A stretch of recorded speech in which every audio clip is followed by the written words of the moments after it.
वालेकुम। आज की वीडियो में हम डेवलपमेंट ऑफ एक्सटर्नल जेनिटेलिया की बात करेंगे in both mails and females.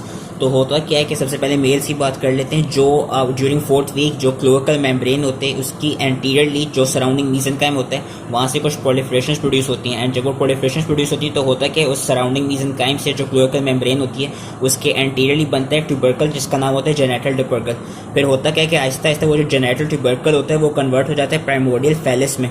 And जो क्लोएकल मेम्ब्रेन होते हैं उसके साइड्स पे कुछ दो स्वेलिंग्स एंड फोल्ड्स प्रोड्यूस हो जाते हैं। एक होती है लेबियोस्क्रोटल स्वेलिंग्स और यूरोजेनेटल फोल्ड्स, वो क्लोएकल मेम्ब्रेन के साइड पे प्रोड्यूस हो जाते हैं। अब होता है क्योंकि सबसे पहले मेल्स की बात करते हैं तो जो प्राइमोर्डियल फेलिस होता है वो इलोंगेट होता है और वो डेवलप होता है पीनस में। एंड वो होता है क्यों? वो होता है due to action of testosterone जो कि प्रोड्यूस कर रहे होते हैं interstitial cells of Leydig cells, जो कि हमने पिछली वीडियो में पढ़े थे। तो होता है कि जो इंटरस्टिशियल सेल्स होते हैं तो वो टेस्टोस्टेरोन प्रोड्यूस कर रहे होते हैं अराउंड 8 वीक। उससे जो पीनस होते हैं, जो प्राइमोर्डियल फेलिस होते हैं, वो पीनस में डिराइव करते हैं एंड वो इलोंगेट करते हैं एंड ग्रो कर रहा होता है। और साथ में हो क्या रहा होता है कि जब पीनस बन रहा होता है तो जो उसकी एंटीरियरली एक प्लेट बनती है जिस प्लेट का नाम होता है यूरिथ्रल प्लेट। अब होता है कि ये चीज़ याद रखनी है कि जो पीनस है ना, जो उसकी एनाटॉमिकल पोजीशन है वो होती है इरेक्टेड। तो वो जो यूरिथ्रल प्लेट बनती है वो उसकी according to anatomical position anteriorly बनती है और एंटीरियरली वो यूरिथ्रल प्लेट बनती है। अब होता क्या है कि due to action of certain androgens, जिस तरह टेस्टोस्टेरोन हो गया, एंड्रोस्टेनिडायोन हो गया और डाइहाइड्रोटेस्टोस्टेरोन हो गया जो कि प्रोड्यूस हो रहे होते हैं मेल की टेस्टिस में, होता क्या है कि वो जो यूरिथ्रल प्लेट है वो फिर कैनालाइज कर जाती है प्रॉक्सिमल से डिस्टल डायरेक्शन पे। ये इन्होंने दिखाया हुआ ये जो यूरिथ्रल प्लेट है ये प्रॉक्सिमल से डिस्टल डायरेक्शन में कैनालाइज करती है, यानी ये ओपन हो रही है। एंड होता है कि जैसे ये कैनालाइज होती है यूरिथ्रल प्लेट बना देती है यूरिथ्रल ग्रूव एंड इसकी साइड्स पे बन जाते हैं यूरिथ्रल फोल्ड्स। अब होता है कि ये जो यूरिथ्रल ग्रूव होते हैं बेसिकली इनके अंदर जो लाइनिंग एंडोडर्मल सेल्स होते हैं वो वही एंडोडर्मल सेल्स होते हैं जो कि यूरिथ्रल प्लेट के अंदर पॉलिफरेट हुए होते हैं। क्योंकि यूरिथ्रल प्लेट से यूरिथ्रल ग्रूव बने तो जो यूरिथ्रल ग्रूव की लाइनिंग होगी जिन एंडोडर्मल सेल्स की वो वही वाली लाइनिंग होगी जो यूरिथ्रल प्लेट की थी।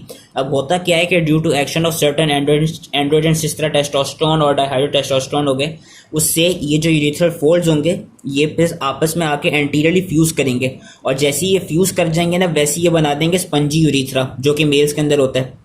वैसे ये स्पंजी यूरिथ्रा बना देंगे, इसके साथ ही ये कुछ थ्री फर्दर लेयर्स बनाएंगे जैसे ये फ्यूज हो रहे होंगे। जिस तरह उन्होंने दिखाया है कि यूरिथ्रल फोल्ड जब फ्यूज होते हैं तो होता है कि जो इनका एपिथेलियम है, जिन्होंने यहाँ येलो येलो से दिखाया हुआ है, जो एपिथेलियम है वो बेसिकली बना रहा है स्पंजी यूरिथ्रा। जो यूरिथ्रल फोल्ड्स का जो स्ट्रोमा होगा वो बेसिकली बना रहा होगा कुछ part of spongy awesome. And जो एक्टोडर्म है ना, ये जो बाहर लाइन कर रहा है, ये जैसी यूरिथ्रल फोल्ड्स आपस में फ्यूज करेंगे वैसे ये जो एक्टोडर्म होगा ये बना रहा होगा पीनाइल राफ। एंड जो पीनाइल राफ है ये बेसिकली जो स्पंजी यूरिथ्रा है उसको पीनस के अंदर इंक्लोज कर रही होगी। ठीक है, तो ये पूरी इन्होंने यहाँ पे दिखाई हुई है। अब पीछे को जो इन्होंने फिगर दिखाई हुई है यहाँ पे, इसमें इन्होंने ये दिखाया है कि जो पीनस था वो तो बन गया। अब पीनस की टिप ऑफ द पीनस पे एक सरफेस जो सरफेस एक्टोडर्म है उसकी कुछ इनग्रोथ अगेन प्रेजेंट होती है। एंड वो इनग्रोथ क्या करती है, जो टिप ऑफ पीनस पे प्रेजेंट होती है वो इनग्रोथ फिर पीछे को जाती है एंड जहाँ पे स्पंजी यूरिथ्रा बना था वो उससे जाके कनेक्ट करती है। और वो जैसी वो जो सरफेस एक्टोडर्मल की इनग्रोथ है जैसी वो स्पंजी यूरिथ्रा से जाके कनेक्ट कर रही होती है वैसी वो भी साथ में कैनालाइज होने लग जाती है। जैसी वो कैनालाइज होती है एंड साथ में वो स्पंजी यूरिथ्रा से कनेक्ट हो जाती है तो वो बना देती है एक्सटर्नल यूरिथ्रल ओरिफिस। इन्होंने यहाँ पे दिखाया हुआ है क्योंकि जो सरफेस एक्टोडर्मल की इनग्रोथ थी उसने यूरिथ्रा से ज्वाइन कर लिया एंड वो कैनालाइज हो गई, यानी उसके अंदर के सेल्स ऑब्लिटरेट हो गए, उससे एक्सटर्नल यूरिथ्रल ओरिफिस हो गया।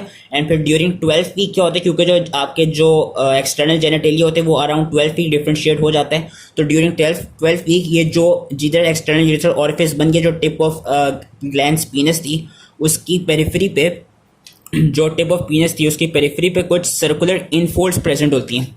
जो सरफेस एक्टोडर्म था उसकी कुछ सर्कुलर इनग्रोथ होती हैं। उस सर्कुलर इनग्रोथ से क्या होता है कि आपकी फोर स्किन बन जाती है जो कि फोल्ड होती है स्किन का, जो कि पीनस के ऊपर सराउंड कर रही होती है, which is known as prepuce of penis.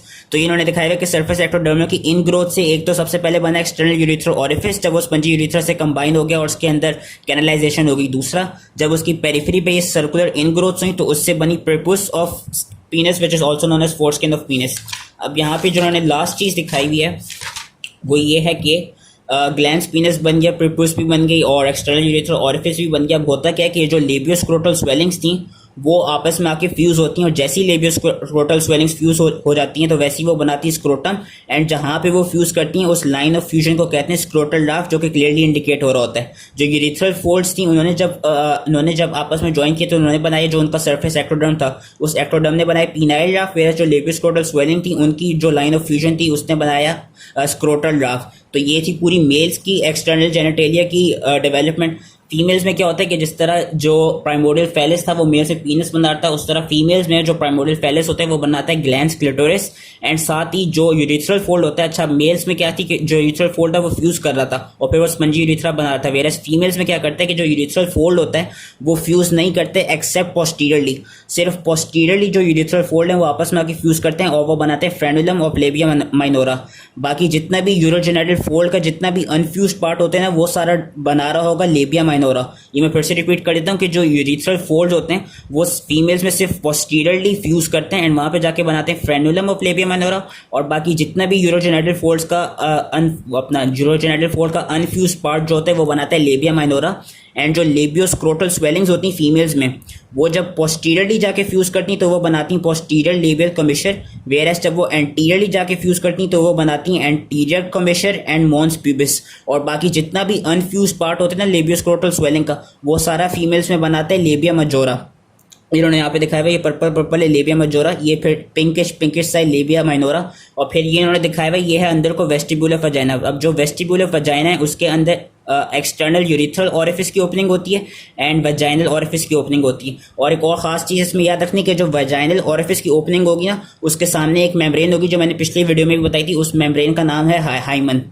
तो ये थी पूरी development of external genitalia. Hope easily समझ में आ गया एंड थैंक यू।